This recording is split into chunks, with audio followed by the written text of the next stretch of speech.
Боловсрол телевизийг сонгог үздэг үзэгч та бүхэнд баярлалаа. Өчигдөр 18 цагийн цаг агаарын мэдээллийг хүлээвч үзээгүй үзэгчтэй л одоо анхаарлаа хандуулна. 18 цаг тагаар их юм хасах 16 градустай хам. Харин салхины ирж доктортой үзүүлэлттэй бол агаарын чившлийн хувьд 78% чившилтэй хурдан зорох магадлал 1% магадлалтай. Цаг агаарын график үзүүлэлттэй хамтдаа танилцгаая. Энэ өдөрт 8% болоод ажил төрлийн болцоо уулзалт төлөвлөсөн бол 20 цаг болоод 22 цагуудад агаар их юм хасах 18 градустай болно. Харин өнөөдөр шөнө Улаанбаатархад хасах 21 градусын хүйтэн тавих болно. Маргааш таны ажлын 7-ны сүүлийн өдөр басан гараг тохиож байгаа. 1-р сарын 6-ны өглөөний 8 цаг тагаар их юм хасах 23 градусын хүйтэнтэй эхлэх болно. Салхины өглөөд тогтмон 2.7 м/с хурдтай салхина. Агаарын чившил 78% чившилтэй эхлэх боловч өдөртөө буурах төлөвтэй.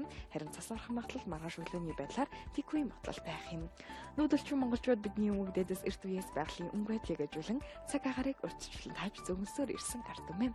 Ингээд танд нарсаар од бичвтийг ажиглан цаг агарыг шинжиж болох эртний аргуудаас хүргэж байна. Үйл урагшаага нууж явал тэнгэр зэлэндэг. Үйл хойш урагшаа зөрлөж нүүвэл цас бараа орохын тэмдэг. Уулын оройгоор манан будан татвал удахгүй салхи ширүүсэж хурд тунас орно гэж үздэг. Говийн тэнгэрийн хаяа алсаасаа тоос сууж ирвэл тэнгэр айгууд нь намрын сүүл сарын шөнийн 9-нд тэнгэрийн задас арилаад 7 хоногийн дотор эс гарч ирвэл өвөлдөө үнэтэй 7 хоногоос өмнө гарч ирвэл зудлахын шинж гэж үздэг байна. Өвөл тэнгэрийн задас арилаад 4-5 хоногийн дараа гарч ирэхэд цасан шураг болдог. Хурд нүүж байгаа сэмжин үлний араас давхарсан цэмцгэр цагаан ус гарч ирвэл цас бараа орох тохиолддог. Үзэгч та бүхэн дөрвөн цаг агаар хөтөлбөрийн 18 цагийн мэдээллийг хүлээж яриаггүй миний би танилцуулсан. Маргааш шинэхэн өглөө ирэх болцъё.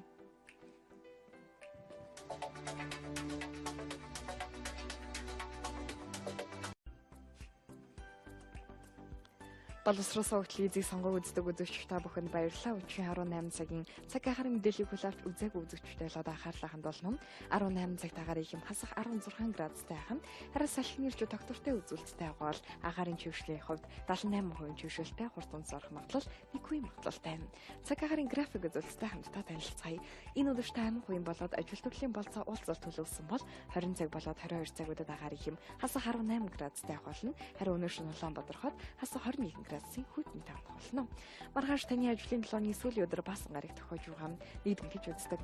Говийн тэнгэрийн хаяа алсаасаа тоос сууж ирвэл тэнгэр айгууд нь намрын сүүл сарын шөнийн 9-нд тэнгэрийн задас арилаад 7 хоногийн дотор эс гарч ирвэл өвөлдөө үнэтэй 7 хоногоос өмнө гарч ирвэл зудлахын шинж гэж үздэг байна. Өвөл тэнгэрийн задас арилаад 4-5 хоногийн дараа гарч ирэхэд цасан шураг болдог. Хурд нүүж байгаа сэмжин 2-р сарын 6-ны өглөөний 8 цаг тагаар их юм хасах 23 градусын хүйтэнтэй эхлэх болно. Салхины өглөөд тогтмон 2.7 м/с хурдтай салхина. Агаарын чившил 78% чившилтэй эхлэх боловч өдөртөө буурах төлөвтэй. Харин цас орох магадлал маргааш өглөөний байдлаар 1% магадлалтай байх юм. Нүүдэлчин монголчууд бидний өмнө дэдэс эрт үеэс байгалийн өнгөтэйг ажиглан цаг агарыг урьдчилан тааж зөвмөсөөр ирсэн картум юм. Ингээд танд нарсаар од бичвтийг ажиглан цаг агарыг шинжиж болох эртний аргуудаас хүргэж байна. Үйл урагшаага нууж явал тэнгэр зэлэндэг. Үйл хойш урагшаа зөрлөж нүүвэл цас бараа орохын тэмдэг. Уулын оройгоор манан будан татвал удахгүй салхи ширүүсэж хурд тунас